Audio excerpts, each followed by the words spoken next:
अभी हमें विधानसभा दिल्ली में है, जहां एक बड़ी अवार्ड सेरेमनी हुई है और हमारे साथ सज्जन हैं जिनको एक अवार्ड मिला है। उनके अपने फील्ड में उनसे जानने की कोशिश करेंगे कि किस फील्ड में अवार्ड मिला है। आपका सबसे पहले आप परिचय दीजिए। जी, मेरा नाम पवन रेले है। मैं एडवोकेट ऑन रिकॉर्ड हूँ सुप्रीम कोर्ट में।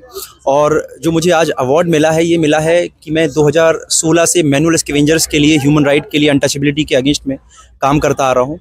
बहुत सारे लोगों को मैनुअल स्कैवेंजिंग पता नहीं होती है तो क्या होता है। तो मैनुअल स्कैवेंजिंग वो चीज़ होती है जिसको हम हिंदी में बोलते हैं हाथ से मैला ढोना।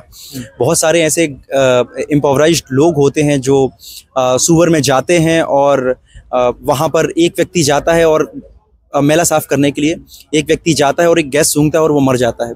उसके साथ में जो दूसरा व्यक्ति रहता है वो उसको बचाने के लिए जाता है और वो भी मर जाता है, तीसरा भी मर जाता है। बहुत सारी घटनाएं ऐसी हुई हैं। तो सुप्रीम कोर्ट ने इनके लिए प्रावधान बनाया हुआ है कि इनको 10 lakh to 30 lakh rupees compensation दिलवाना है। बीच में बहुत सारे ऐसे एजेंट्स आते हैं जो इनका पैसा खा लेते हैं। तो जनरली हमारा इसमें जो मेरा काम रहता है कि मैं सुप्रीम कोर्ट में और हाई कोर्ट में डायरेक्टली इनकी पिटीशन फाइल करता हूँ, प्रो बोनो इनके केसेस लड़ता हूँ और इनको जितना ज़्यादा से ज़्यादा कॉम्पनसेशन मिल सकता है उनको मैं दिलवाने की कोशिश करता हूँ, उनको घर दिलवाने की कोशिश करता हूँ। इसको हम बोलते हैं रिहैबिलिटेशन। तो जिस तरह का आप काम करते हैं, सुप्रीम कोर्ट ने हालांकि बैन कर रखा है, लेकिन फिर भी वो एजेंसी हो या कॉन्ट्रैक्टर वो करवाते हैं, तो उनके ऊपर भी कार्रवाई करवाते हैं? बिल्कुल कार्यवाही होती है। बहुत सारे ऐसे केसेस हैं, हालांकि कुछ इसमें कमियां हैं। जैसे जब भी कोई ऐसे इंसिडेंट्स होते हैं तो पुलिस इसमें नेग्लिजेंस का केस लगा देती है कॉन्ट्रैक्टर के ऊपर।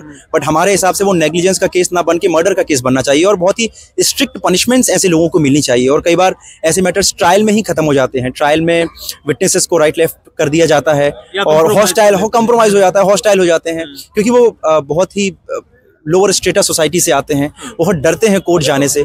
तो कई बार हमारी ऐसी कोशिश रहती है कि हम उनको इनफ प्रोटेक्शन प्रोवाइड करें इन सब चीज़ों के लिए। Free of cost assistant? Free of cost pro bono. सारे मैनुअल स्कैवेंजर्स जितने भी दिल्ली में हैं 2016 से, कोशिश ये रहती है कि सबको फ्री ऑफ कॉस्ट ही सर्विसेज दी जाती हैं सारी। जिन लोगों की आपने हेल्प की है उन फैमिलियों का क्या रेस्पॉन्स होता है आपके? They are according to them they are so grateful, क्योंकि उनके पास जो व्यक्ति एक दिन में, जिसके पास में दिहाड़ी आती है 400 रुपये, 600 रुपये, 1000 रुपये की, अगर उनको, और एक दिन में नहीं आती है, वो कई बार 4 दिन बाद काम मिलता है, 3 दिन बाद काम मिलता है, तो अगर उनको अगर 30 लाख रुपए या 20 लाख रुपए ऐसे मिलता है तो मुझे लगता है उनको काफ़ी हेल्प हो जाती है उनके सर्वाइवल में। But I am not saying that that is enough और एडिकेट अमाउंट।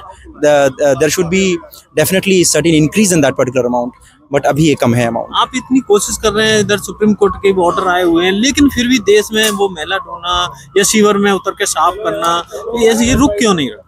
बहुत ही ऑर्थोडॉक्स प्रैक्टिसेस हैं, चली आ रही हैं और बहुत ही ग्रास रूट लेवल पे इनके लिए काम, ऐसा नहीं है कि सरकार भी काम नहीं कर रही है, बहुत ग्रास रूट लेवल में जाके सरकार काम कर रही है और मुझे लगता है इसमें टाइम लगेगा। This is not something which has to be done in one day, it will take time and it's happening and we are trying to make the changes actually. एक गवर्नमेंट एजेंसी होती है, एक private contractor होता है, एक worker होता है जो सीवर में काम करता है, इन सब लोगों को क्या मैसेज देना चाहेंगे? मैं ये मैसेज देना चाहूँगा कि अनटचेबिलिटी बिल्कुल ग्रास रूट लेवल से खत्म होनी चाहिए। अब हम 21st सेंचुरी में आ गए हैं और 2024 में हम खड़े हुए हैं।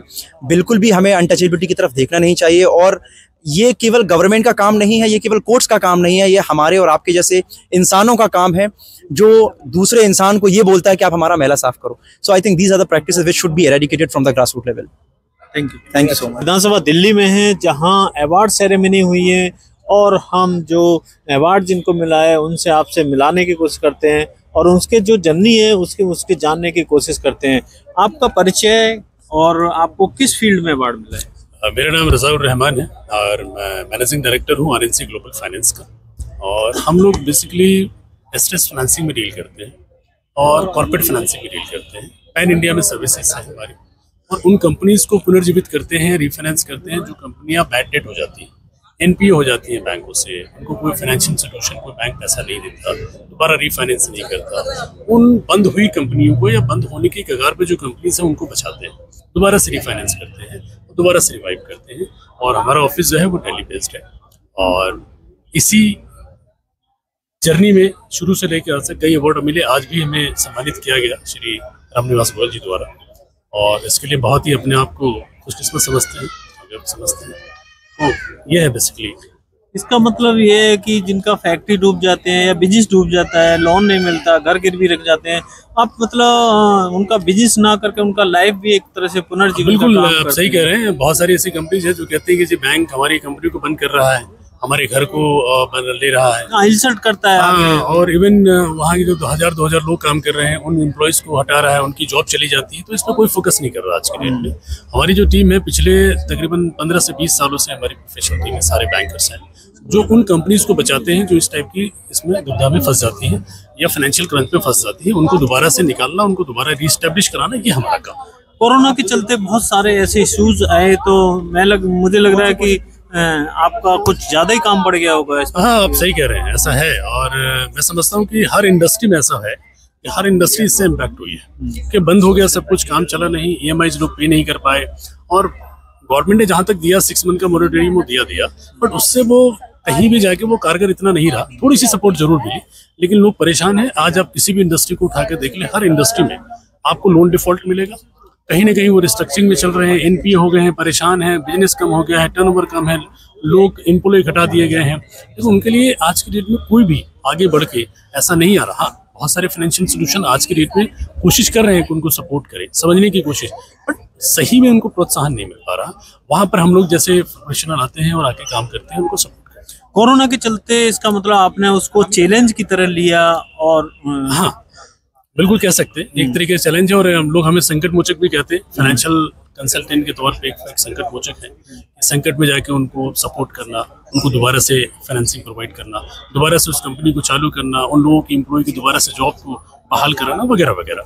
जिन लोगों का बिजनेस पुनर्जन्म हुआ होगा, मतलब पुनर्जीवित हुआ होगा, उनका लोगों का किस तरह का रेस्पॉन्स मिला है आपको?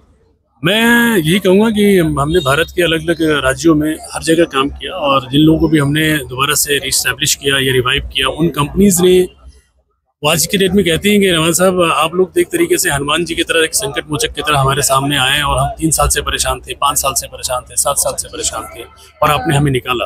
तो वो आगे से प्रोत्साहित भी करते हैं और हमें आगे काम करने की भी जो है चैलेंजेस को एक्सेप्ट करके आगे बढ़ने की ले जाते हैं। तो उनके लिए लास्ट क्या मैसेज देना चाहिए? आप सही कह रहे हैं। मेरा मानना है कि जीवन में हर परिस्थिति आती है और हर परिस्थिति से इंसान को गुजरना चाहिए, सामना करना चाहिए।